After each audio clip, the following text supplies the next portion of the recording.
Okay, so we are now on chapter number 6, which is about arrays. When you want a collection of something, you can use an array. There are two types of arrays in Solidity: fixed arrays and dynamic arrays. Let's see the syntax. Array with a fixed length of two elements. Here how we can define fixed array. And the fixed array can contain 5 strings. Here it is. A dynamic array has no fixed size, can keep growing. So here it is how we can write a dynamic array.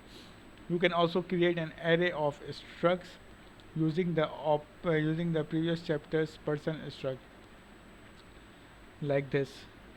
Dynamic array, we can keep adding to it.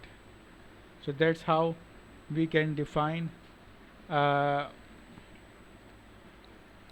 a struct, uh, create an array of an struct by using this syntax.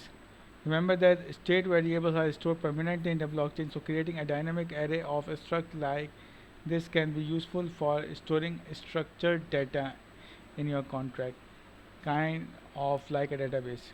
Public array. You can declare an array as a public, and Solidity will automatically create a getter method for it. The syntax look like this. So here it is, person public pupil. Other contracts would then be able to read from but not write to this array. So this is a useful pattern for storing public data in your contract. Now put it to the test. Now let's see what is the exercise that we need to do. We are going to want to store an army of zombies in our app. Okay, and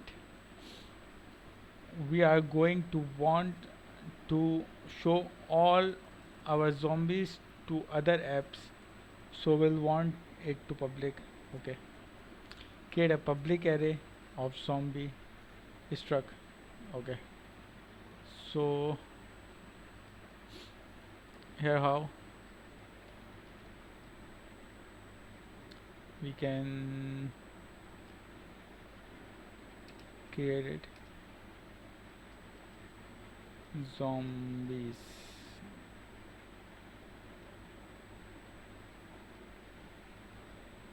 Write it here. Okay.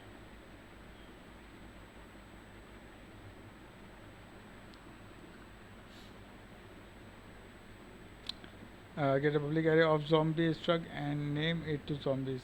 Okay, we have created it as described it here. So we use the same syntax. Now let's check the answer. Okay, what is the issue in it?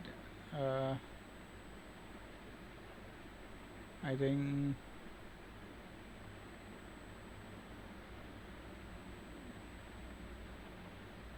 we need to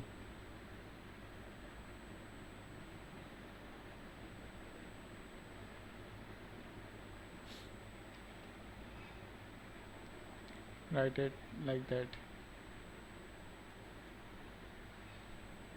No. So okay, sorry, we are missing the public keyword. Here it is. So yes, that's how we can define, we can create a public array of zombie struck and name it to zombies.